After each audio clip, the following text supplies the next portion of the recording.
তাই ইদ্রিস নবী একদিন দুনিয়ায় মৃত্যুবরণ করলেন কিছুক্ষণের জন্য। আল্লাহর কাছে বললেন, আল্লাহ আমি ইদ্রিস একটু মৃত্যুর যন্ত্রণা বুঝতে চাই, মৃত্যুর যন্ত্রণা কেমন হয় আমি জানতে চাই। একটু মালাকুল মউতকে বলেন আমার জান কবজা করুক, আর জানটা যেন আপনার কাছে নিয়ে না চলে যায়, ফের যেন সঙ্গে সঙ্গে ঢুকিয়ে দেয়। আল্লাহ বলেন, আজরাইল আমার পয়গম্বর ইদ্রিস জান কবজার যন্ত্রণা, জান কবজায় কত ব্যথা বেদনা হয় আমার পয়গম্বর জানতে চায়, বুঝতে চায়। তুমি জান কবজা করো, মুঠো করে ধরে রাখবে, ফের ঢুকিয়ে দেবে, ইদ্রিস জীবিত হয়ে যাবে। মালাকুল মউত আজরাইল আলাইহিস সালাতু ওয়াস সালাম জান কবজা করলেন, টেনে বার করলেন, ফের ঢুকিয়ে দিলেন। ইদ্রিস নবী জীবিত হয়ে যাওয়ার পরে আজরাইল বললেন, দোস্ত কেমন লাগলো মৃত্যুর কষ্ট, মৃত্যুর যন্ত্রণা কেমন বুঝলেন? ইদ্রিস নবী বললেন, দোস্ত আজরাইল মৃত্যুর যন্ত্রণা কি বলবো, একটা জীবিত মানুষের মাথার তালু থেকে পায়ের তালু পর্যন্ত জীবিত অবস্থায় চামড়া ছাড়িয়ে আনলে যত না কষ্ট হয়, তার তে মৃত্যুর যন্ত্রণা কত কোটি কোটি গুণ বেশি। আমি নবী ইদ্রিস ভাষায় বলে বোঝাতে পারবো না।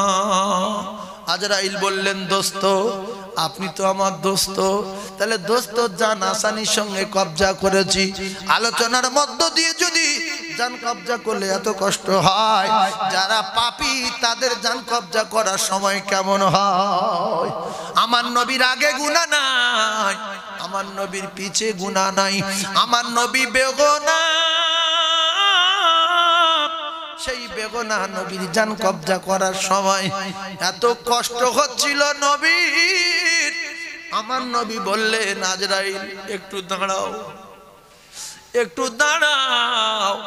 পৃথিবীর কোন মানুষ যদি বলে দাঁড়াও, আজরাইল দাঁড়াবে না, কিন্তু নবী যদি বলে দাঁড়াও, দাঁড়াতে হবে না, হবে না। আল্লাহ নবী বললেন, একটু দাঁড়ান।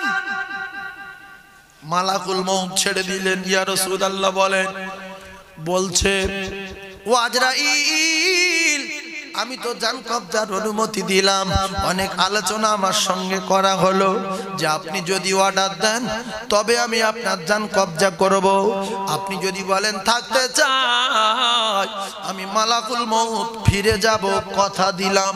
কিন্তু আমি অর্ডার দেওয়ার সঙ্গে সঙ্গে তুমি কি আমার কলিজার উপরে পাহাড় চাপিয়ে দিলে? মালাকুল মউত বলছে, না ইয়া রাসূলুল্লাহ আপনি অমন কথা বলবেন না, আমি আপনার কলিজার উপরে পাহাড় চাপাইনি গো, শুধুমাত্র আঙুল ঠেকিয়েছি। নবী বললেন, আমার যদি এমন কষ্ট হয় তাহলে আমার গুনাহগার উম্মতের উপায় কি হবে? ওরা মৃত্যুর যন্ত্রণা সহ্য করতে পারবে না। আল্লাহর নবীকে সান্ত্বনা দিলেন, ইয়া রাসূলুল্লাহ আপনার উম্মত উম্মাতানির কথা দিলাম, তাদেরকে আপনি শুনিয়ে দেবেন, আমি কষ্ট দেব না। তারা যদি প্রত্যেক ফরজ নামাজের পরে পরে একবার করে আয়াতুল কুরসি তেলাওয়াত করে আর বুকে ফুঁক দেয়, আমি রাসূলুল্লাহ আমি মালাকুল মউত কথা দিলাম, তার মৃত্যুর কষ্ট আমি দেব না, আসানির সঙ্গে জান কবজা করব। নবীর জীবনী দেখুন, বিরাট কষ্ট, সোনার পাহাড় দেব বললেন, নবী বললেন নেব না। জান্নাতের সুখটা পৃথিবীর সুখের কাছে, জান্নাতের সুখের কাছে পৃথিবীর সুখ কিচ্ছু না। কি হবে সোনার পাহাড়? আসমান যার, জমিনও তার, সাগর যার, পাহাড়ও তার। ও মুসলমানেরা, এ দুনিয়া শেষ হয়ে যাবে। ওয়া জান্নাতুল কাফির, আর কাফেরদের জন্য আমার আল্লাহ এই দুনিয়া জান্নাত বানিয়ে দিয়েছে। তারা যা খুশি তা করবে, এরা দুনিয়াটা জান্নাত বানাবে, এরা দুনিয়াটা জান্নাত বানাবে, এদের জন্য দুনিয়া হলো জান্নাত। ওয়া জান্নাতুল কাফির। বহু মুসলমান আছে পেশাব করে পানি নেয় না, এক ওয়াক্ত নামাজ পড়ে না, কিন্তু কোটি কোটি টাকার মালিক আছে না নাই? ওয়া জান্নাতুল কাফির। রাসূলুল্লাহ বলতে এর জন্য জান্নাত না। এ দুনিয়ায় প্যারিস পুট্টি করবে, সোনার প্যানে পায়খানা করবে, প্রত্যেক দিন একটা করে জামা তৈরি করবে, সেটার গায়ে দেবে না। যেদিন আজকের একটা জামা গায়ে দিল, কালকেরা সেটা দেবে না। আজকের যে জুতোটা পরলো, কালকের সে জুতো পরবে না। আজকের যে গাড়ি চললো, কালকের সে গাড়ি চলবে না। আর বিশ্ব নবী একটা বিছানায় কাটায়, মা খাদিজা একটা শাড়ি কাটায়, ছেঁড়া শাড়ি। রাসূলুল্লাহর ভালো পানির গ্লাস ছিল না, ভালো একটা পানির মশক ছিল না, ভালো একটা শোয়ার তোষক ছিল না। সেই বিশ্ব নবী 7 আসমান জমিনের নাম্বার 1। জোরে বলুন।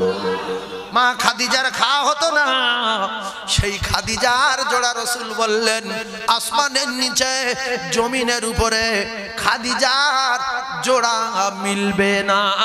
খাদিজা হলো পৃথিবীর নাম্বার 1। এজন্য যারা নামাজ পড়েন না, রোজাও ঠিক মতো রাখেন না, পেশাব করে পানি নেন না, ধনী লোক হয়ে যাচ্ছেন মুসলমান। আল্লাহর কসম, রাসূলুল্লাহর হাদিস অনুযায়ী কোন জায়গায় যাবেন আপনি ভাবেন? আদ-দুনিয়া সিজনুল মুমিনিন। রাসূল বললেন মুমিন দুনিয়ার টেনশন কমিয়ে দেবে, আর নামাজের টেনশন বাড়াবে, দরুদের টেনশন বাড়াবে, কলেমা শরীফের টেনশন বাড়াবে, তাহাজ্জুদ ইশরাক আওয়াবিন সালাতুত তাসবির সঙ্গে সম্পর্ক রাখবে।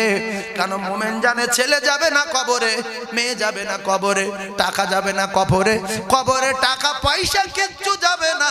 কবরে যাবে নামাজ, কবরে যাবে রোজা, কবরে যাবে তাহাজ্জুদ, কবরে যাবে ইশরাক, কবরে যাবে সালাতুত তাসবিহ, কবরে যাবে সূরা ইখলাস, কবরে যাবে আয়াতুল কুরসি, কবরে যাবে আপনার সূরা মুলক, কবরে যাবে সূরা ইয়াসিন। এরাই আপনার কবরের প্রহরী আর পাহারাদার হয়ে যাবে। আজ যারা মুসলমানের ঘরে জন্ম নিয়ে নামাজ নাই, রোজা নাই, কলেমা নাই, দরুদ নাই, শুধু পেশাব করে পানি নেওয়া নাই, টাকা টাকা টাকা। আল্লাহর নবী বলেন ওয়া জান্নাতুল কাফির। এদের জান্নাত দুনিয়া, এরা জান্নাতে যাবে না, এদের জন্য আল্লাহ দুনিয়া জান্নাত বানিয়েছে। কত করবি করেলে, তবে একটা কথা শোনেন, আল্লাহর কসম, ফেরাউনের কত টাকা আপনারা অনেকে জানেন, হামানের কত টাকা জানেন, কারুনের কত টাকা জানেন, সাদ্দাতের কত টাকা জানেন, আব্রাহার কত টাকা জানেন, সবকটা সরকুকুরের মতো মরেছে। টাকার মহব্বত কমিয়ে দেন, নামাজের মহব্বত কলিজায় ভরেলেন, এ আপনার সঙ্গে কবরে যাবে। আর সেখান থেকে হাঁকা চেল্লা করলে কারো বাপ শুনতে পাবে না, শুধু সরকুকুরই শুনতে পাবে, ওরা পেয়ে শুধু জাম দেবে। এই জন্য কবরে দেখবেন অনেক গরু ছাগল কবরে বাঁধা থাকে, বা কবরের ভিতর ঢুকে যায়, কবরস্থানের ভিতর ঢুকে যায়, গিয়ে মাঝে মাঝে ডেকে লাম মেরে পালায়। লোক বলছে কি রে, সাপ টাপ দেখতে পেলো না, শিয়ালে তাড়া দিল না, কিচ্ছু না, ও কবরে আযাব হচ্ছে, চেল্লাচ্ছে, ও শুনতে পেয়েছে, ওখান থেকে জাম দিয়ে পালিয়েছে। মানুষ শুনতে পাবে না, জানোয়ারে শুনতে পাবে, পশু শুনতে পাবে, ছাগলে শুনতে পাবে, গরুই শুনতে পাবে। শুধু আপনি একটা জিনিস দেখতে পাবেন, আপনার যখন জান কবজা হবে, রাসূল বলেছে মালাকুল মউতকেও দেখতে পাবে। দেখে চোখ বেরিয়ে যাবে, জিভ বেরিয়ে যাবে, তখন চোখ দাঁড়িয়ে যাবে, চোখের পাতার পড়বে না। আপনার প্যারিশ করা বাড়ির দিকে তাকিয়ে আছেন, ছাদের বিমের দিকে, যেটা আপনি সিলিং করেছেন ওর দিকে তাকিয়ে আছেন। লোক বলছে কাকা চলে যাবে, যাবার সময় সিলিংটা দেখে যাচ্ছে যে এত সুন্দর সিলিং করলাম, আমি চলে যাব, ওই জন্য ভালো করে দেখে নিচ্ছে, চোখের পাতা ফেলে না। কিন্তু না না না, 500 ফেরেশতা আসবে, সবার হাতে জাহান্নামের আগুনের রড থাকবে, জাহান্নামের কাঁটা থাকবে, আর মালাকুল মউত আকৃতি অন্যরকম ধারণ করবে। আপনি দেখে পায়খানা করে ফেলবেন, দেখে পেশাব করে ফেলবেন, দেখে চোখ বেরিয়ে যাবে। জাহান্নামের কাঁটা যখন মারবে লোমের গড়ায় গড়ায়, জান বাড়তে চাইবে না। কখনো হাঁটুর ভিতরে ঢুকবে, কখনো ঘাটের ভিতরে ঢুকবে, কখনো আঙুলের মাথার ভিতরে ঢুকবে। আর আপনার ছেলেগুলো মনে করবে, বলবে হুজুর আব্বা এরাম করছে কেন, ব্যাপারটা কি, আব্বা চোখ বার করছে কেন? ও কলিজার টুকরা না, 500 ফেরেশতা জাহান্নামের আগুনে রড নিয়ে যখন মারিবে, আপনি কিছু করতে পারবেন না, কিছু বলতে পারবেন না, কারোর বোঝাতেও পারবেন না। গ্রামের লোক বলবে এরম করছে কেন, কাকা কি ব্যাপার? ছেলেরা বলবে এরম করছে কেন? আল্লাহ নবী বললেন ওই সময় বিরাট কষ্ট হয়, মৃত্যুর কত যন্ত্রণা। যে না মরেছে সে কোনোদিন বুঝতে পারবে না। তাই ঠান্ডা মাথায় তত্ত্ব বোঝেন, এক জাররা থেকে জাররা পরিমাণ যদি আপনি ভালো কাজ করেন, আল্লাহর কোরআন জানান, সেটাও লেখা হবে। আর জাররা থেকে জাররা পরিমাণ যদি খারাপ কাজ করেন, গুনার কাজ করেন, তাহলে সেটাও লেখা হবে। আল্লাহ বলেন ফামান ইয়ামাল মিসকালা যাররাতিন খায়রান ইয়ারা ওয়া মান ইয়ামাল মিসকালা যাররাতিন শাররান ইয়ারা। তাহলে আমাদের উচিত হলো দোকানে যতক্ষণ খরিদ্দার না থাকে, যতক্ষণ খরিদ্দার না আসে, অন্তত সুবহানাল্লাহ যদি বলতে না পারি, একবার দুবার তিনবার যদি সময় পাই দরুদ শরীফ পড়ব। তাহলে প্রত্যেকবার দরুদ শরীফে মান সাল্লা আলাইহি ওয়াহিদাতান সাল্লাল্লাহু আলাইহি আশারা। আল্লাহ রাসূল বলেন যদি ওই জায়গায় বসে বসে 10 বার দরুদ শরীফ পড়তে পারে ওই খরিদ্দারের ফাঁকে ফাঁকে, তাহলে সকাল থেকে দুপুর পর্যন্ত 10 বার যদি সুযোগ পায়, তাহলে 10-10 100 রহমত তার নামায় আমলে লেখা হয়। এইবার যে ছেলের জন্য দোকানদারি করছেন, যে মেয়ের জন্য দোকানদারি করছেন, যে আপনার স্ত্রীর জন্য দোকানদারি করছেন, আপনার বাপের জন্য দোকানদারি করছেন, আপনার মায়ের জন্য দোকানদারি করছেন, আল্লাহর কসম এরা কেউ আপনার সঙ্গে যাবে না। খুব জোর ছেলে যদি যায়, জামাই যদি যায়, কবর পর্যন্ত যাবে, কিন্তু এই 10 বার দরুদ পড়ে 100 রহমত পেয়েছেন, এ আপনার কবরের প্রহরিয়ার পাহারাদার হয়ে যাবে।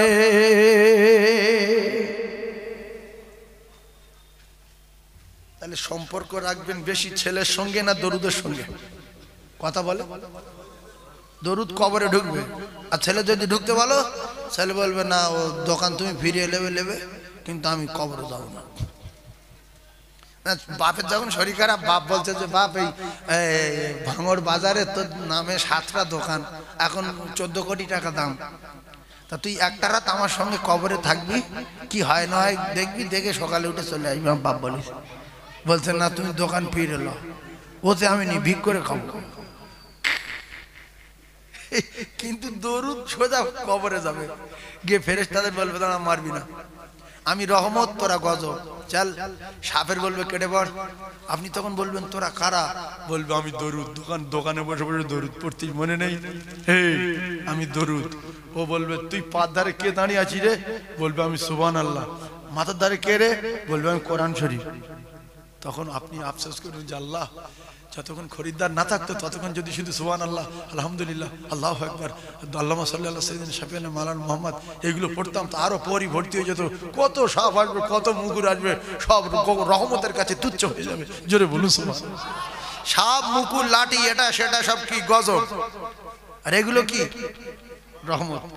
আর যদি কোন দোকানদার আয়াতুল কুরসি একবার মুখস্থ করে নিতে পারে জীবনে, সে যদি আয়াতুল কুরসি প্রত্যেকদিন একবার করে পড়ে, আল্লাহু আকবার, আয়াতুল কুরসি তার জন্য সুপারিশ করবে। জোরে বলুন সুবহানাল্লাহ। আর যদি 5 ওয়াক্ত নামাজে ফরজ নামাজের পরে পরে একবার করে আয়াতুল কুরসি পড়ে, তাহলে রাসূলুল্লাহ বলেছেন সে মরবে আর ডাইরেক্ট আল্লাহর জান্নাতে যাবে।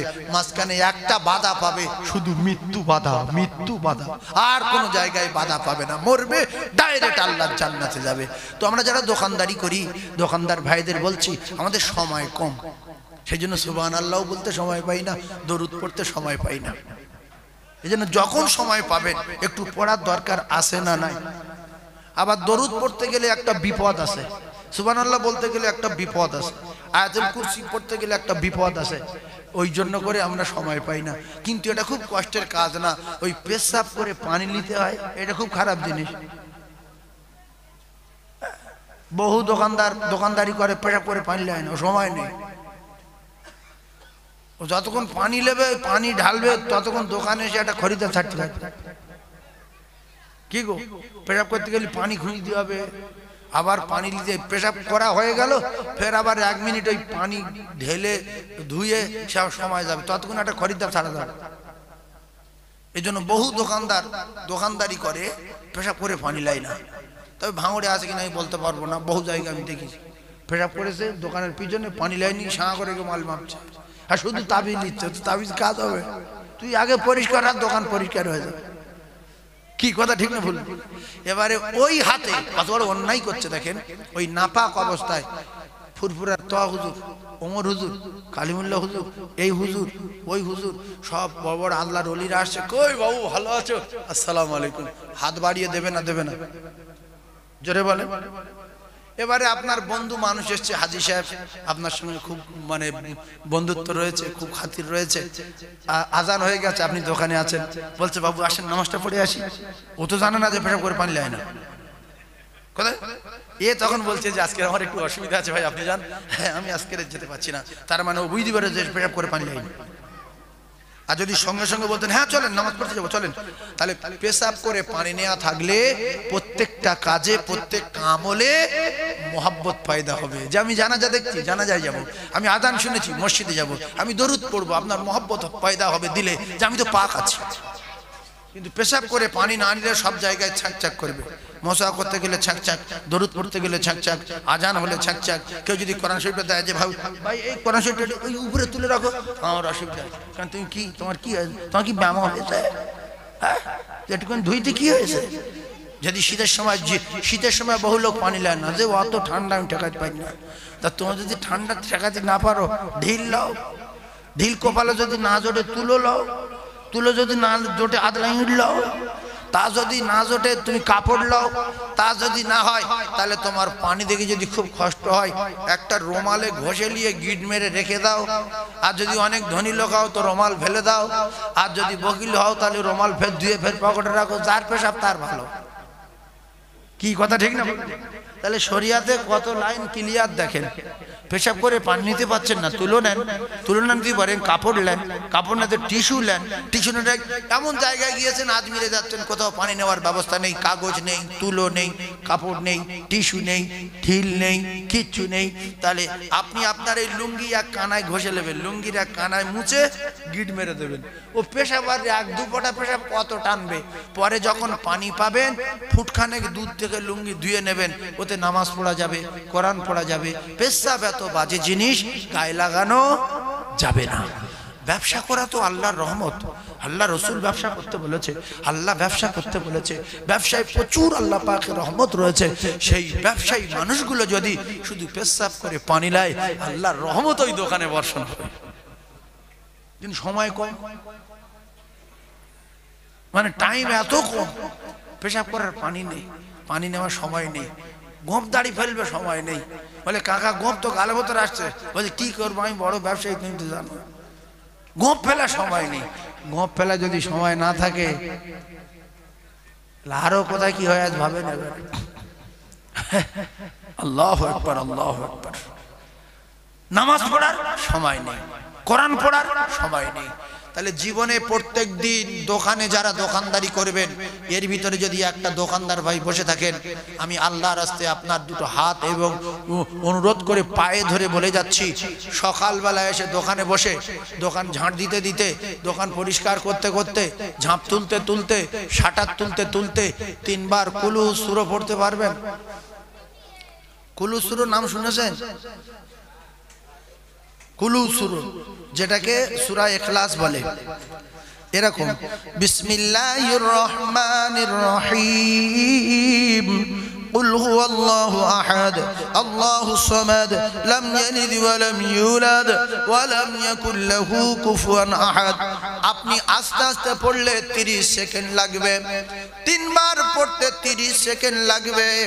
আল্লাহর নবী জানিয়েছেন 30 সেকেন্ড আমার উম্মত যদি 30 সেকেন্ড দোকান খুলতে খুলতে, ঝাঁপ তুলতে তুলতে, ঝাড়ু মারতে মারতে যদি 30 সেকেন্ড সময় দেয় সূরা ইখলাসের পিছনে, অর্থাৎ কুলহু সূরার পিছনে, সে যেন 1 খতম কোরআন তেলাওয়াত করে, 1 খতম কোরআন পড়ে দোকানের শাটার তুললো।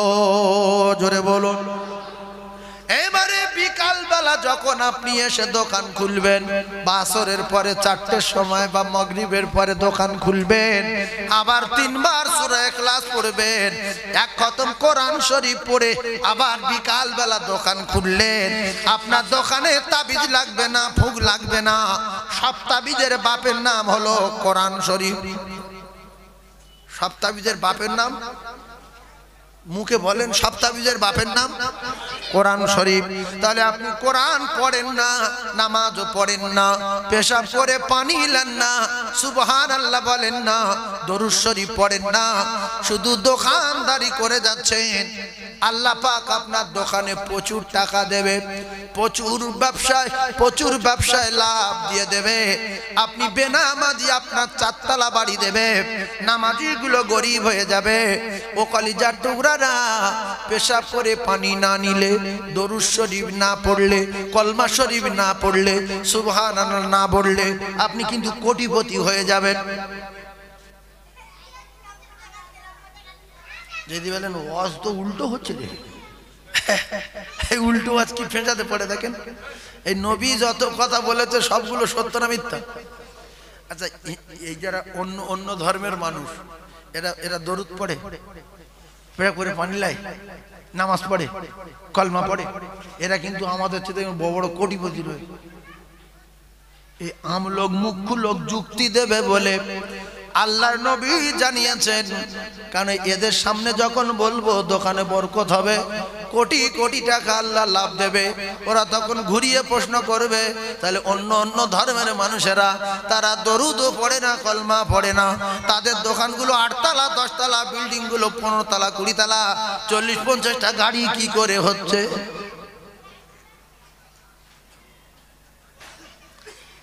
বিশ্বনবী আকায়ে নামদার তাজদারে মদিনা তিনি পরিষ্কার জানিয়েছেন, রাসূলুল্লাহর প্রত্যেক কথাটা সত্য না মিথ্যা বলেন। প্রথমে আপনাদের জানিয়ে দেই, নবীর কথা যদি প্রত্যেকটা সত্য হয়, আল্লাহ রাসূল বলেছেন আদ-দুনিয়া সিজনুল মুমিনিন। ও কলিজার টুকরারা, হাদিস হলো আদ-দুনিয়া সিজনুল মুমিনিন। যারা পরকাল বিশ্বাস করে, যারা মৃত্যু বিশ্বাস করে, যারা কবর বিশ্বাস করে, যারা হাসর বিশ্বাস করে, যারা মিজান বিশ্বাস করে, যারা পুলসিরাত বিশ্বাস করে, যারা জান্নাতে বিশ্বাস করে, এরা দুনিয়াতে কষ্টেতে থাকবে। এখন আয়াতুল কুরসি জানি না, নামাজ পড়তে যাই না, মৃত্যু হবে যদি বিশ্বাস করি, কষ্ট থেকে বাঁচবো কি করে বলুন বাপ? মৃত্যু একদিন হবেই হবে। পৃথিবীর কোনো টাকাওয়ালা বেঁচে দেখাতে পারেনি ডাক্তারের সহযোগিতা নিয়ে।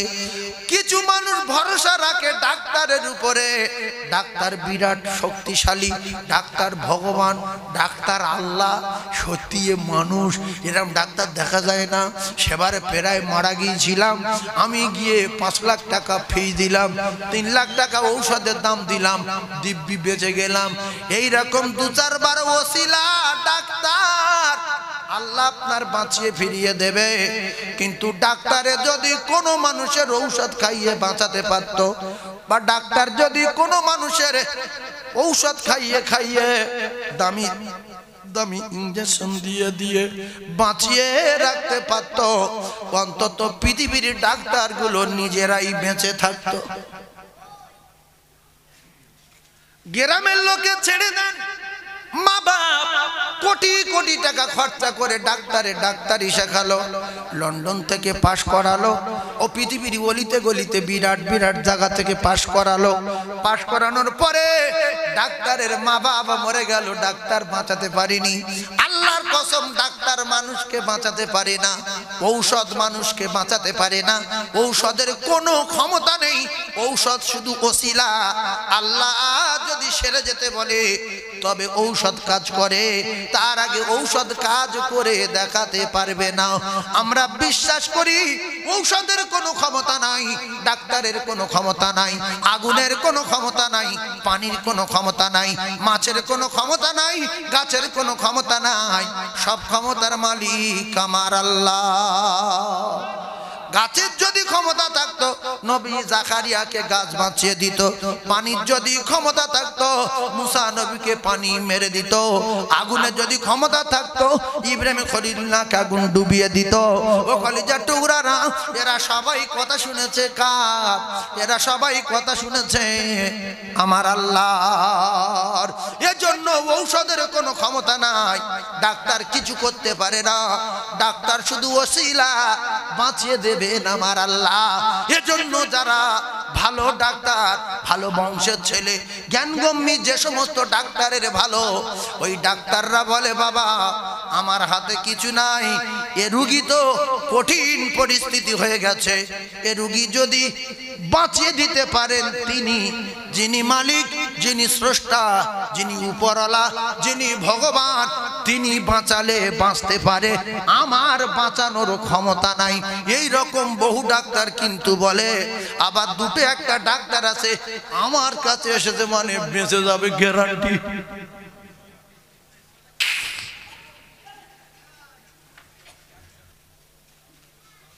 ডাক্তার সুগারের রুগী দেখছো, নিজে 450 সুগার। আল্লাহু আকবার। তাহলে হায়াতের মালিক কে? সব ক্ষমতার মালিক কে?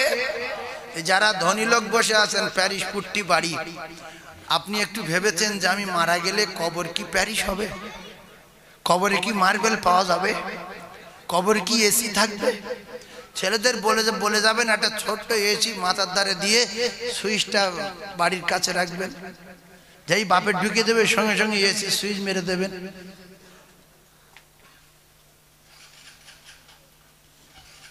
মানুষ যখন মরে যাবে বাপের নাম ভুলে যাবে। মানুষ যখন মরে যাবে রে, তিনটে জিনিস আল্লাহ ছিনিয়ে নেবে। নাম্বার 1, আপনার নাম চিরজন্মের মতো দুনিয়া থেকে মুছে দেবে। যে ডাক্তার ঔষধ দিতেছিল নাম ধরে ধরে, করিম বাবু কেমন লাগছে, করিম বাবু ভালো লাগছে, বেঁচে যাবেন, কাল 11টায় ছুটি পাবেন, 3 লক্ষ টাকা জোগাড় করেন, 9টার সময় মেরে দেন, 11টায় ছুটি দেব করিম বাবু। এইবারে তার পরের দিন বেলা 10:30টায় এসে দেখছে করিম বাবু কাবু হয়ে গেছে, মরে গেছে। ডাক্তার অবাক হয়ে গেছে, কি করে বললো সুস্থ লোক, আর কিছু করার নাই। সঙ্গে সঙ্গে ফোন করছে, হ্যালো করিম নিয়ে যাও, বলবে না লাশ নিয়ে যাও। আর করিম বলে না, মরে গেছে আর করিম বলে না, কেন করিম বলো? আল্লাহ বলে না, ওরা কেউ করিম বলবে না, করিম বাবু লাশ হয়ে গেল। এইবারে গ্রামের লোক ফোন করছে, হ্যালো লাশ কত দূর? অ্যাম্বুলেন্সের ড্রাইভার বলছে লাশ কত দূর? বলছে এই পোলেরহাট পার হচ্ছি, এসে গেছি। নিজের ভাই বলছে লাশ কত দূর? চাচতো ভাই বলছে লাশ কত দূর? বোনাই বলছে লাশ কত দূর? বাড়ি আসার পরে রে সবাই নাম জানে। বন্ধু বান্ধব এসে বলছে মাইয়েতের গোসল কখন? মাইয়েতের কাফন কখন বল, লতিফির গোসল কখন বল, বলে না, বলছে মাইয়েতের গোসল কখন, মাইয়েতের কাফন কখন, মাইয়েতের জানাজা কখন, নাম সবাই জানে কিন্তু কেউ বলবে না। এক নম্বরে না ছিনিয়ে নিল আমার আল্লাহ। দুই নম্বরে এই জামা আরব থেকে এনেছি 1.5 লাখ টাকা দাম, মিশর থেকে এনেছি 60 লাখ টাকা দাম, আমেরিকা থেকে এনেছি 25 লাখ টাকা দাম, জাপান থেকে এনেছি জাইয়া, ইরাক থেকে এনেছি আন্ডারপ্যান্ট। ও কলিজার টুকরারা, আপনার ইন্তেকালের পরে আপনার জামা খুলে নেবে, আপনার স্যুট খুলে নেবে, গেঞ্জি খুলে নেবে, আন্ডারপ্যান্ট খুলে নেবে। নতুন জাইয়া যদি পরে থাকে এক আধজনের রেখে দিতে পারে, তবে অধিকাংশ খুলে নেয়, খুলে নেয় না। এক আধজন হয়তো নতুন জাইয়া যদি হয়তো এক আধজন হয়তো পরে যায় না, কি বলে কেটে নেবে। এই বাপজি বলতো জাইয়া কেটে নেবে, তাহলে জাইয়াটাও দিল না, শখের জাইয়া সেটাও কেড়ে নিয়ে আপনার ফকিরের সাদা থান নেলো, সাদা থান, পাগলা সাদা থান, আপনার ভিকিরি সাদা থান, আপনি রাজা আপনার সাদা থান, আপনি প্রধান আপনার সাদা থান, এমএলএ সাদা থান, এই সাদা থান পরিয়ে দিয়ে জনমের মতো পোশাক ছিনিয়ে নেবেন আল্লাহ। 3 নম্বরে আপনার প্যারিস করা বাড়ি, পুট্টি করা বাড়ি রে মুসলমান, এসি দেওয়া বাড়ি, সিলিং করা বাড়ি, দরজা জানালাওয়ালা বাড়ি, এই বাড়ি কেড়ে নিয়ে এমন একটা বাড়ি ঢুকিয়ে দেবে, ওই বাড়িতে ডান দিকে তাকালে মাটি, বাম দিকে তাকালে মাটি, পিছন দিকে তাকালে মাটি, সামনের দিকে তাকালে মাটি, না আছে তার এসি, না আছে তার সিলিং, না আছে মার্বেল, না আছে টাইলস, না আছে জানালা, না আছে তার দরজা, সাথী নাই পাতি নাই রে ওই ঘরে। আল্লাহর নবী জানান, যারা সাথী আর বাতি আর কবরে মার্বেল আর এসি লাগাতে চায়, এরা যদি 5 ওয়াক্ত নামাজ পড়ে আল্লাহর কাছে বলে, আমার আল্লাহ পাক এদের ইন্তেকালের পরে কবরে জান্নাতের এসি লাগিয়ে দেবে রে। তাহলে দুনিয়ায় যেমন সুখে ছিলেন, কবরে যদি এসি চান, কবরে যদি মার্বেল চান, কবরে যদি সিলিং চান, ছেলের মহাব্বত, বিবির মহাব্বত, বাচ্চার মহাব্বত, টাকার মহাব্বত কমিয়ে দিয়ে আল্লাহ এবং আল্লাহ রসুলের মহাব্বত কলিজায় ভরে দেয়।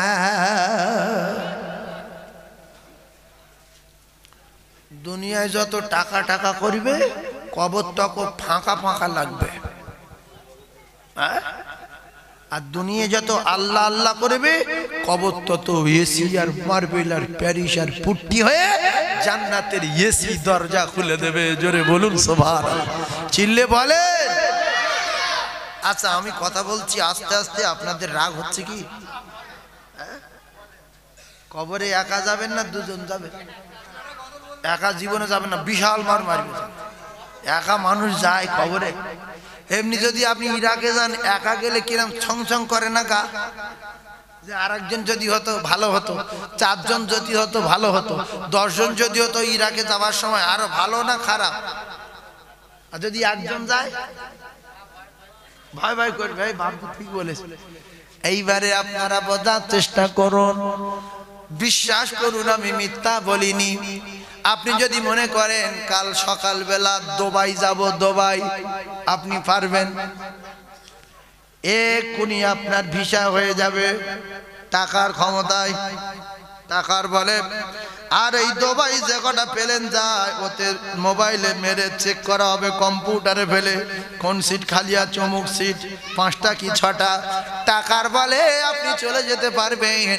কলিজার টুকরা ভাইয়েরা, ঠান্ডা মাথায় বোঝার চেষ্টা করুন। আর যদি অনেক টাকা থাকে তাহলে টাইম মতো একা একটা প্লেন নিয়ে চলে যেতে পারবেন, ঠান্ডা মাথায় বোঝেন। আর আপনার কাছে যদি পুঁজি না থাকে, পুঁজি তাহলে আপনি এখান থেকে ভ্যানে উঠে সোনপুরে ব্রিজের উপরে যদি নামেন, টোটে উঠে ওখানে যদি পয়সা না দেন থবনা গুঁড়ো হয়ে যাবার সম্ভাবনা আছে। পয়সা নেই, শুধু মার। ফের ওখানে ঘাদুই ঘুষি খেয়েছে, খেয়ে ফের টোটে উঠেছে, বলে পোলেরহাট যাবো, পোলেরহাটে টাকা দেয় না, ফের মার। ওখান থেকে উঠে বলছে রাজারহাট যাবো, রাজারহাটে গিয়ে বাসওয়ালার টাকা দেয়নি, ঝাপাট করে মেরেছে, হুমড়িকে নিচে পড়ে নাক ফেটে গেছে। ওই রক্তমুখ হয়ে কোন রকমে এয়ারপোর্টের ট্যাক্সি ধরেছে, এয়ারপোর্টে লেবেছে, বলছে টাকা বলছে নেই, সেখানটায় ঘাপাচ্ছায় মেরেছে। এইবারে পুলসিরাত মানে এয়ারপোর্ট বিরাট লম্বা সফর, আরব যেতে গেলে কমসে কম 6 ঘন্টা লাগবে। পুলসিরাত, এই পুলসিরাতের পোলে গিয়ে চেক হচ্ছে, বলছে পাসপোর্ট কই, বলছে নাই, ঘুষি মার। টিকিট কই, বলছে নাই, মার বড়ি মার। লাস্টে মার খেয়ে খেয়ে ওখানে কাত হয়ে পড়ে আছে, ওর মাল নাই আর মক্কায় যাবার ক্ষমতা নাই। আল্লাহর কসম, আপনার যদি পুঁজি না থাকে, প্রথম কবরে ধোলাই শুরু হবে, এরপরে হাসরে ধোলাই শুরু হবে, তারপরে মিজানে ধোলাই শুরু হবে, শেষ বেশ আছে পুলসিরাত। ওখানে 15,000 না 30,000 বছরের রাস্তা পার হতে হবে। সে জায়গায় পুঁজি যদি না থাকে, বাপের নাম ভুলে যাবে, কেউ ঠেকাতে পারবে না। ইয়াউমা ইয়াফিরুল মারউ মিন আখিহি ওয়া উম্মিহি ওয়া আবিহি ওয়া সাহিবাতিহি ওয়া বানিহি। কেউ পরিচয় দেবে, কিন্তু নামাজ, রোজা, কলেমা, দরুদ, ঈমান, আমাল, দান যদি আপনার সঙ্গে থাকে, আল্লাহর কসম পুঁজি আপনার সঙ্গে আছে, কবরে যাওয়ার সঙ্গে সঙ্গে ফেরেশতারা বলবে মারবি, আপনার দান বলবে মারবি, দাঁড়া, অমুক মসজিদের টাকা আমি, চল এক মার দাঁত ভাঙবে। সর্বনাশ, বিপজ্জনক ব্যাপার রে। এই মসজিদের দান রহমত না গজব? তো তুই মারছি, আমি এদিকে যাব, এদিকে দরুদ শরীফ ঢেলে উঠেছে, কি করবি? আমি সাপ, কামড়াবি? কটা? বলছে 99টা। হাদিসে এসছে 99টা। কটা? বলছে 99টা। এক তোমারই দাঁত ভাঙা। আল্লাহর কসম, সেদিনে আপনি দেখে কলিজা ঠান্ডা হয়ে যাবে যে আল্লাহ, এরা তোমার পেরাই লেলো। আল্লাহু আকবার। চারিদিক দিয়ে আপনার গাট, আপনার স্ত্রী এটা করতে পারবে না, আপনার ছেলে এটা করতে পারবে না, আপনার মেয়ে এটা করতে পারবে না, আপনার বাপ এটা করতে পারবে না, আপনার মা এটা করতে পারবে না। যেগুলো আপনি করলে, আমল করলে, নামাজ পড়লে, তাহাজ্জুদ পড়লে, দরুদ পড়লে, কোরআন পড়লে, এরা আপনার প্রহরী আর পাহারাদার হয়ে যাবে। একবার জোরে বলেন, আরো জোরে বলেন, নারী থাকবে। ও আল্লাহ, না আমার দুটো দাওয়াত। এখান থেকে আমি সেই সাতুলি, সাতুলি নাম শুনেছেন? হ্যাঁ, সাতুলি যাব। হ্যাঁ, এবার জটিল ওয়াজ করবো, জটিল। আমি কিন্তু ওয়াজ এক জায়গায় দাঁড় করে রেখেছি, বলো নাকি ওয়াজ ঘটেছে? আপনার তো ওয়াজ শোনা মানুষ, এখানে 4-5টা জলসা হয়, তারা ভাঙড়ের মানুষ, কঠিন মানুষ। আল্লাহ পাক এদের কোনো দিক দিয়ে কমতি রাখেনি। লেখাপড়া, যোগ্যতা, মালে, দোকানে, ব্যবসায়, লোকজনে, গাড়ি বাড়িতে, রেকর্ডে, সব দিক দিয়ে 1 নম্বর। কালকেরে গিয়েছি এক জায়গায়, বলছে কোথায় বাড়ি? আমি বলছি বাসন্তী। বলছো তোমাদের ওইদিকে ভাঙড় না? ভাঙড় বলছেন কেন? বলছে না, ওই সবসময় খবরে দেখি তো ভাঙড়। আর তোমার কি ভয় হচ্ছে নাকি? বলছে না, ওদিকে যাই না। তাহলে একবার আমার বাড়ি আসে। ভাঙড়, আমার মনে হয় সারা ভারতবর্ষের লোক ভাঙড় চেনে। কেন চেনে আমি আর বলবো না। দরুদ শরীফ পড়েন, আল্লাহুম্মা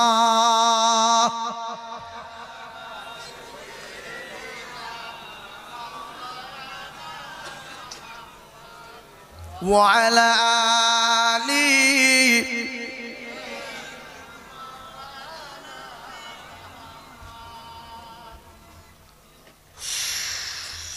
সাল্লাল্লাহু আলাইহি ওয়াসাল্লাম। আচ্ছা এই লোক এত করতে কাটলো না না না আমার সাতুলি জলসা সাতুলি 11:30 এক্ষুনি শেষ করে দেবো।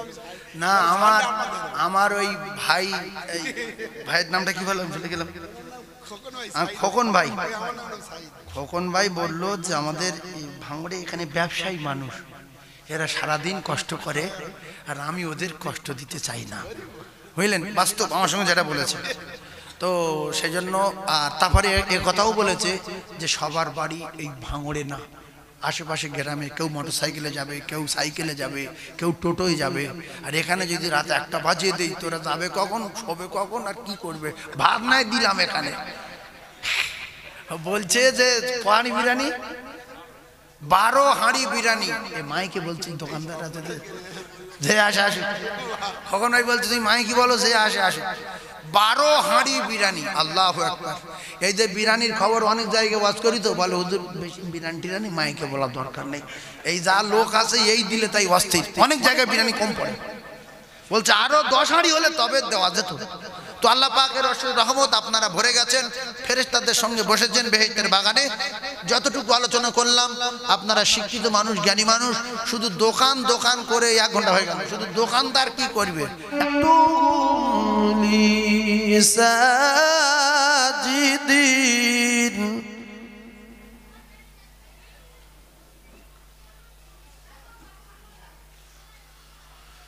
أحد عشر كوكبا والشمس والقمر رأيتهم لي ساجدين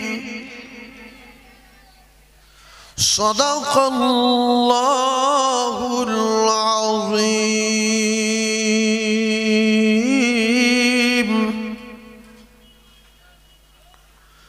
درود شریف اللهم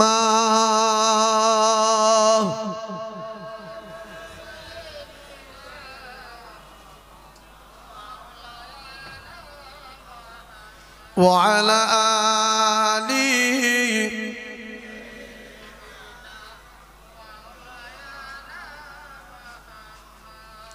محمد بشر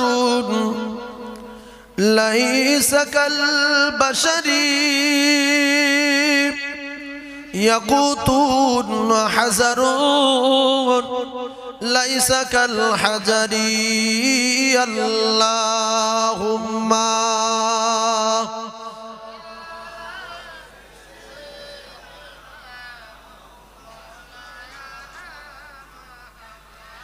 وعلى آله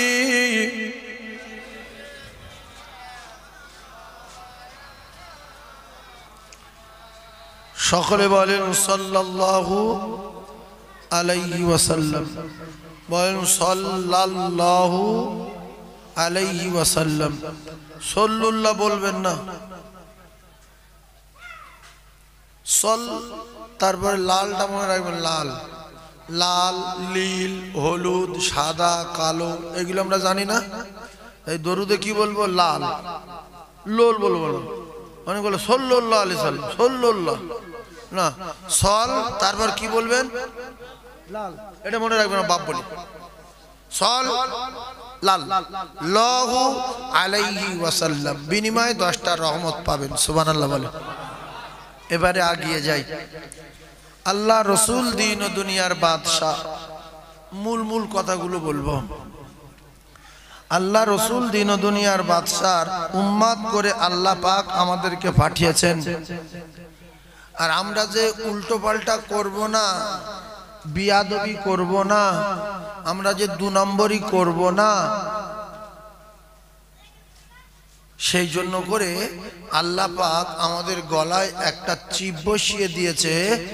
ওই রুহু জগতে আমাদের প্রত্যেকের কথাগুলো শুনেছিলেন আল্লাহ পাক আমাদেরকে জিজ্ঞাসা করলেন, আমি কি তোমাদের রব নই?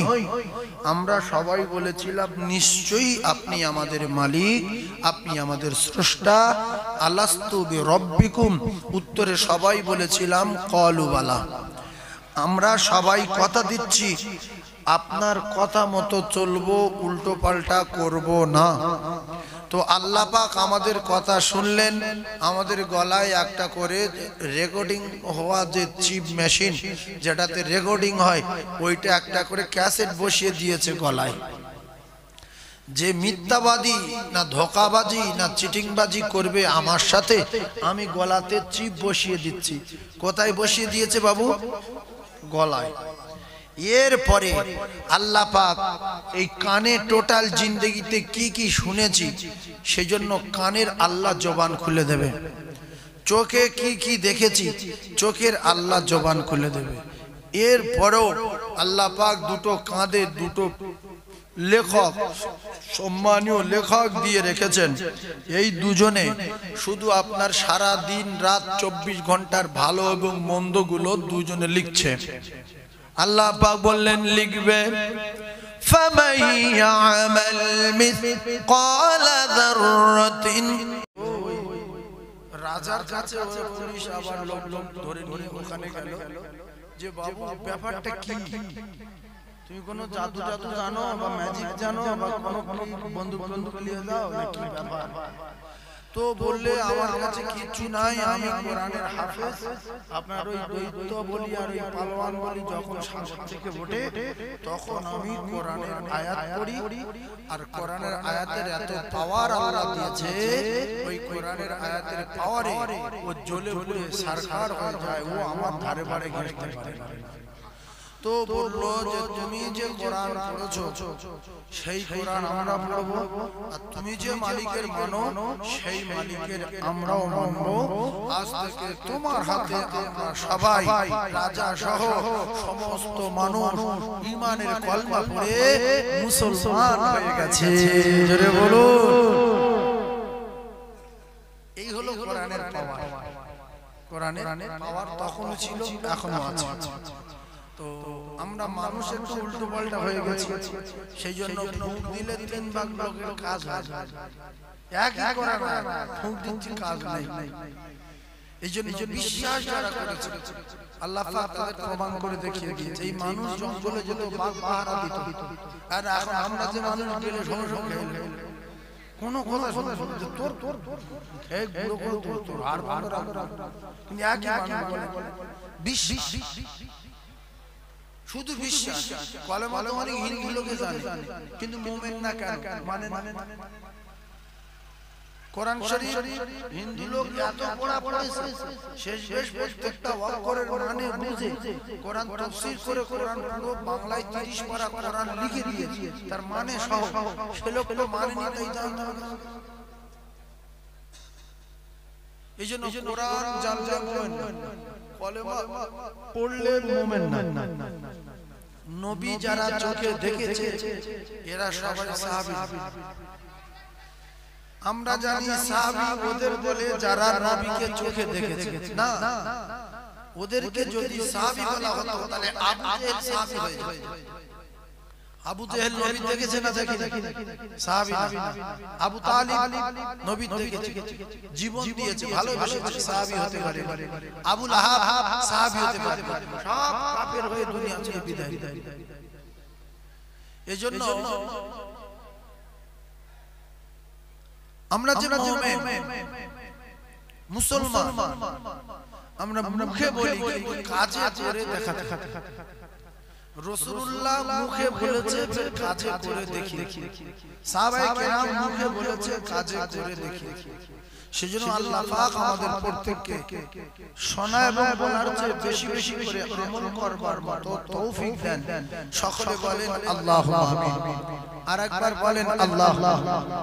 আমাদের মাওলানা সাইদ সাহেব হুজুর বললেন হুজুর একটা কেরাত বলবেন, প্রত্যেকটা অক্ষরে কটা করে নেকি? 10টা করে। কটা করে? 10টা করে। তা একটা কেরাত বলবো, শুনবেন? أعوذ بالله من الشيطان الرجيم.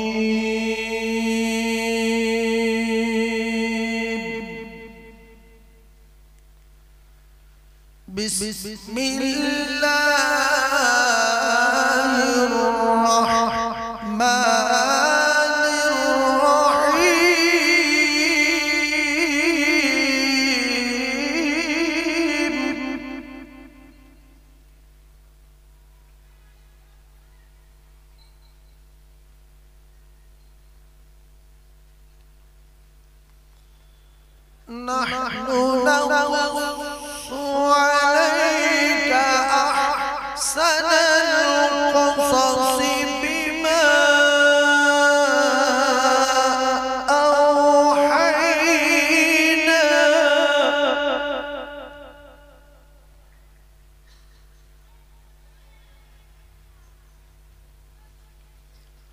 বিমা আওহাইনা ইলাইকা হাযাল কুরআন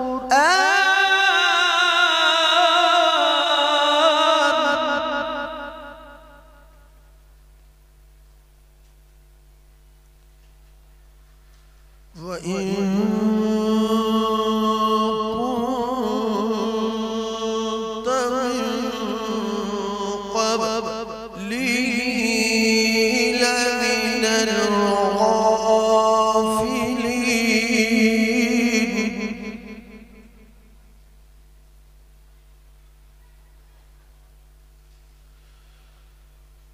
إذ قال يوسف لأبيه يا أبت إني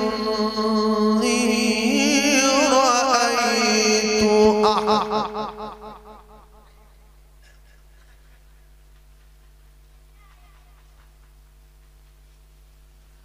أحد